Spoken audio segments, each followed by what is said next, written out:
ವೀಕ್ಷಕರೆಲ್ಲರಿಗೂ ಸಾಪ್ತಾಹಿಕ ಭವಿಷ್ಯವಾಣಿ ವಿಶೇಷ ಕಾರ್ಯಕ್ರಮಕ್ಕೆ ಸ್ವಾಗತ. ಸ್ನೇಹಿತರೆ, ಜನವರಿ ತಿಂಗಳ ಈ ವಾರವು ಈ ವಾರದ ಗ್ರಹಗಳ ಚಲನೆಗೆ ಸಂಬಂಧಿಸಿದಂತೆ ಸೂರ್ಯನು ಮಕರ ರಾಶಿಯಲ್ಲಿರುತ್ತಾನೆ. ಕೆಲಸ ಮತ್ತು ಜವಾಬ್ದಾರಿಗಳ ಮೇಲೆ ಹೆಚ್ಚಿನ ಗಮನ ಹರಿಸುತ್ತಾನೆ. ಪ್ರಕಾಶಮಾನವಾದ 15 ದಿನಗಳಲ್ಲಿ ಚಂದ್ರನ ಮುನ್ನಡೆಯು ಹೊಸ ಆರಂಭಗಳು ಮತ್ತು ಸಕಾರಾತ್ಮಕ ಚಿಂತನೆಯನ್ನು ಸೂಚಿಸುತ್ತದೆ.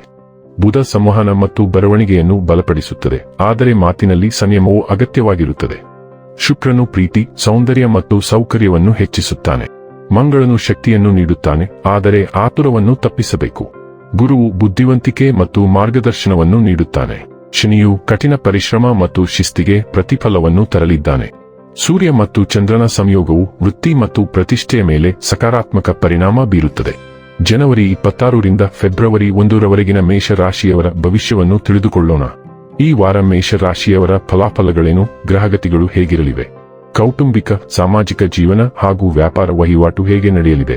ಅಲ್ಲದೆ ಯಾವೆಲ್ಲ ಸಮಸ್ಯೆಗಳು ನಿಮ್ಮನ್ನು ಈ ಸಾಪ್ತಾಹಿಕದಲ್ಲಿ ಕಾಡಲಿವೆ, ಅವುಗಳಿಗೆ ಪರಿಹಾರಗಳೇನು ಎಂಬುದನ್ನು ತಿಳಿಯಲು ಈ ವಿಡಿಯೋವನ್ನು ಸಂಪೂರ್ಣವಾಗಿ ವೀಕ್ಷಿಸಿ.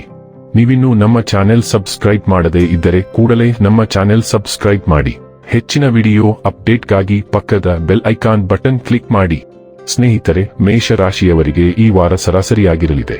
ಇದು ವೃತ್ತಿಯಾಗಿರಲಿ ಅಥವಾ ವ್ಯವಹಾರವಾಗಿರಲಿ, ಕೆಲವೊಮ್ಮೆ ಪರಿಸ್ಥಿತಿಗಳು ಅನುಕೂಲಕರವಾಗಿರುತ್ತವೆ ಮತ್ತು ಕೆಲವೊಮ್ಮೆ ಪ್ರತಿಕೂಲವಾಗಿರುತ್ತವೆ.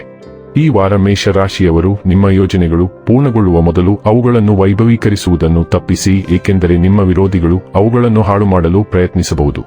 ನೀವು ವ್ಯವಹಾರದಲ್ಲಿ ತೊಡಗಿಸಿಕೊಂಡಿದ್ದರೆ ಯಾರಿಂದಲೂ ಪ್ರಲೋಭನೆಗೆ ಒಳಗಾಗುವುದನ್ನು ಅಥವಾ ಪ್ರಲೋಭನೆಗೆ ಒಳಗಾಗುವುದನ್ನು ತಪ್ಪಿಸಿ ಮತ್ತು ಹಣವನ್ನು ಹೂಡಿಕೆ ಮಾಡುವ ಮೊದಲು ಅಗತ್ಯವಿರುವ ಎಲ್ಲಾ ಮಾಹಿತಿಯನ್ನು ಸಂಗ್ರಹಿಸಿ. ಸ್ಥಗಿತಗೊಂಡ ಯೋಜನೆಯು ಆತ್ಮೀಯ ಸ್ನೇಹಿತರ ಸಹಾಯದಿಂದ ವಾರದ ಮಧ್ಯದಲ್ಲಿ ಪೂರ್ಣಗೊಳ್ಳಬಹುದು. ನಿಮ್ಮ ಹಿತೈಷಿಗಳ ಬೆಂಬಲದೊಂದಿಗೆ ನೀವು ಮಹತ್ವದ ಕೆಲಸವನ್ನು ಸಾಧಿಸುವಲ್ಲಿ ಯಶಸ್ವಿಯಾಗುತ್ತೀರಿ. ವಾರದ ಉತ್ತರಾರ್ಧವು ಸ್ವಲ್ಪ ದುಬಾರಿಯಾಗಿರುತ್ತದೆ. ಪ್ರೀತಿಪಾತ್ರರ ಆರೋಗ್ಯದಲ್ಲಿ ಹಠಾತ್ ಕ್ಷೀಣತೆ ನಿಮಗೆ ಕಳವಳವನ್ನು ಉಂಟುಮಾಡಬಹುದು.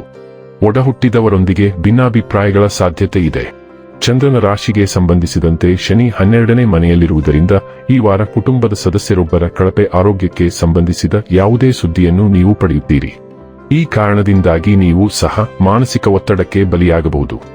ಈ ವಾರ ಎಲ್ಲಕ್ಕಿಂತ ಹೆಚ್ಚಾಗಿ ನಿಮ್ಮ ವೆಚ್ಚಗಳನ್ನು ನಿಯಂತ್ರಿಸಬೇಕಾಗುತ್ತದೆ. ಇದಕ್ಕಾಗಿ ಮನೆಗೆ ಶಾಪಿಂಗ್ ಮಾಡುವಾಗ ನಿಮ್ಮ ಕೈಗಳನ್ನು ತೆರೆದು ಖರ್ಚು ಮಾಡುವುದನ್ನು ತಪ್ಪಿಸಿ.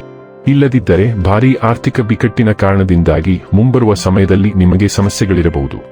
ನಿಮ್ಮ ಮಗುವಿನ ಬಹುಮಾನ ವಿತರಣಾ ಸಮಾರಂಭಕ್ಕೆ ಆಹ್ವಾನವು ನಿಮಗೆ ಮತ್ತು ಕುಟುಂಬಕ್ಕೆ ಸಂತೋಷದಾಯಕ ಭಾವನೆಯಾಗಿದೆ.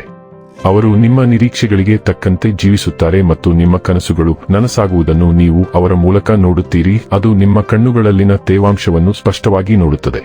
ಚಂದ್ರನ ರಾಶಿಗೆ ಸಂಬಂಧಿಸಿದಂತೆ ರಾಹು 11ನೇ ಮನೆಯಲ್ಲಿರುವುದರಿಂದ ಈ ವಾರ ನಿಮ್ಮಲ್ಲಿ ಶಕ್ತಿಯ ಹೆಚ್ಚಳವನ್ನು ಕಾಣಲಾಗುತ್ತದೆ.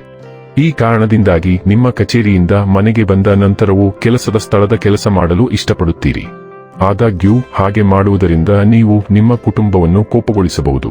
ಶಿಕ್ಷಣವನ್ನು ತಕ್ಷಣವೇ ಪೂರ್ಣಗೊಳಿಸಿದವರು ಈ ವಾರ ಉದ್ಯೋಗ ಪಡೆಯುವ ಉತ್ತಮ ಸಾಧ್ಯತೆಗಳು ಕಂಡುಬರುತ್ತಿವೆ. ಅಲ್ಲದೆ ವಿದೇಶದಲ್ಲಿ ಅಧ್ಯಯನ ಮಾಡಲು ಬಯಸುವ ವಿದ್ಯಾರ್ಥಿಗಳ ಆಶಯಗಳು ಸಹ ಈ ಅವಧಿಯಲ್ಲಿ ಈಡೇರುವ ಸಾಧ್ಯತೆಯಿದೆ.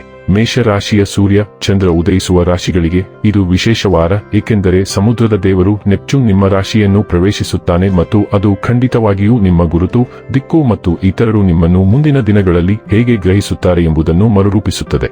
ಈ ಗ್ರಹವು ಹಲವು ವರ್ಷಗಳ ಕಾಲ ಇಲ್ಲಿರಲಿದೆ. ಆದ್ದರಿಂದ ಈ ಸಂಚಾರವು ಎಲ್ಲಾ ಮೇಷರಾಶಿಯ ಸ್ಥಳೀಯರಿಗೆ ವೈಯಕ್ತಿಕ ಮತ್ತು ಸಾಮೂಹಿಕ ಕ್ರಮದಲ್ಲಿ ಘನ ಬೆಳವಣಿಗೆಗಳನ್ನು ತರುತ್ತದೆ. ವೈಯಕ್ತಿಕ ಮತ್ತು ಸಾಮಾಜಿಕ ಜೀವನದಲ್ಲಿ ನೀವು ಹೊಸ ಪಾತ್ರಗಳನ್ನು ಪಡೆಯುತ್ತೀರಿ ಮತ್ತು ಹಳೆಯದನ್ನು ನೀವು ಅಧಿಕೃತವೆಂದು ಭಾವಿಸದ ಕಾರಣ ಅವುಗಳನ್ನು ತೆಗೆದುಕೊಳ್ಳಲು ನೀವು ಉಪಕ್ರಮವನ್ನು ತೆಗೆದುಕೊಳ್ಳುತ್ತೀರಿ. ಈ ಸಂಚಾರವು ನೈಜ ಸನ್ನಿವೇಶಗಳ ಮೂಲಕ ನಿಮ್ಮನ್ನು ಕೆಲವು ಗಡಿಗಳನ್ನು ಹೊಂದಿಸುವಂತೆ ಮಾಡುತ್ತದೆ ಮತ್ತು ನೀವು ಹೆಚ್ಚು ಅರ್ಥಗರ್ಭಿತರಾಗಿರುತ್ತೀರಿ. ನಿಮ್ಮ 11ನೇ ಮನೆಯಲ್ಲಿ ಬಹುಗ್ರಹಗಳು ಚಲಿಸುತ್ತಿವೆ, ಆದ್ದರಿಂದ ನೀವು ಹೊಸ ತಂಡದ ಸಹಯೋಗಗಳನ್ನು ಕುತೂಹಲದಿಂದ ಹುಡುಕುತ್ತಿದ್ದೀರಿ. ನೀವು ಉದ್ಯೋಗಾಕಾಂಕ್ಷಿಯಾಗಿದ್ದರೆ ವಿವಿಧ ಕಂಪನಿಗಳಲ್ಲಿ ಅರ್ಜಿ ಸಲ್ಲಿಸಲು ಇದು ಒಳ್ಳೆಯ ಸಮಯ, ಏಕೆಂದರೆ ಹೊಸ ಉದ್ಯೋಗವನ್ನು ಪಡೆಯುವ ಸಾಧ್ಯತೆಗಳು ಹೆಚ್ಚು. ಐಟಿ, ಹಣಕಾಸು, ಸಂಶೋಧನೆ ಅಥವಾ ಬಾಹ್ಯಾಕಾಶ ಸಂಬಂಧಿತ ಸಂಸ್ಥೆಗಳಲ್ಲಿ ಕೆಲಸ ಮಾಡುವವರ ಜೀವನದಲ್ಲಿ ಈ ಬದಲಾವಣೆಗಳು ಸ್ಪಷ್ಟವಾಗಿ ಕಂಡುಬರುತ್ತವೆ.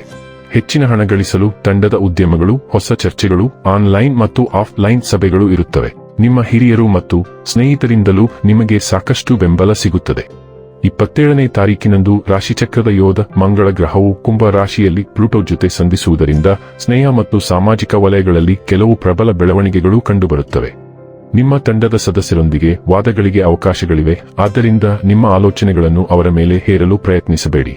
ಈ ವಾರದುದ್ದಕ್ಕೂ ಹೊಸ ವಿಷಯಗಳನ್ನು ಕಲಿಯಲು, ನಿಮ್ಮ ಸೃಜನಶೀಲ ಕೌಶಲ್ಯಗಳೊಂದಿಗೆ ಬಹು ಯೋಜನೆಗಳಲ್ಲಿ ಕೆಲಸ ಮಾಡಲು ಬಹು ಅವಕಾಶಗಳಿವೆ.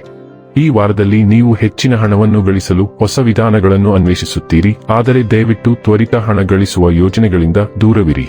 ನೆಪ್ಚೂನ್ ನಿಮ್ಮ ರಾಶಿಯಲ್ಲಿ ಚಲಿಸುತ್ತಿರುವುದರಿಂದ ಸಣ್ಣ ದೈಹಿಕ ಸಮಸ್ಯೆಗಳು ಸಹ ಬರಬಹುದು. ಇನ್ನು ಕೊನೆಯದಾಗಿ ಮಾಡಿಕೊಳ್ಳಬೇಕಾದ ಉಪಾಯಗಳ ಕುರಿತು ನೋಡುವುದಾದರೆ, ಪ್ರತಿದಿನ 27 ಬಾರಿ ಓಂ ಭೌಮಾಯ ನಮಃ ಎಂದು ಜಪಿಸಿ. ವೀಕ್ಷಕರೇ, ಇದಾಗಿತ್ತು ಮೇಷರಾಶಿಯ ಜಾತಕದವರ ಜನವರಿ 26 ರಿಂದ ಫೆಬ್ರವರಿ 1 ರವರೆಗಿನ ಫಲದ ಮಾಹಿತಿ ಇಷ್ಟವಾದರೆ ವಿಡಿಯೋವನ್ನು ಲೈಕ್ ಮತ್ತು ಶೇರ್ ಮಾಡಿ. ಹಾಗೆ ಚಾನೆಲ್ ಸಬ್ಸ್ಕ್ರೈಬ್ ಮಾಡುವುದರ ಜೊತೆಗೆ ನಿರಂತರ ವಿಡಿಯೋ ಅಪ್ಡೇಟ್ಸ್ಗಳಿಗಾಗಿ ಪಕ್ಕದ ಬೆಲ್ ಐಕಾನ್ ಕ್ಲಿಕ್ ಮಾಡಿ.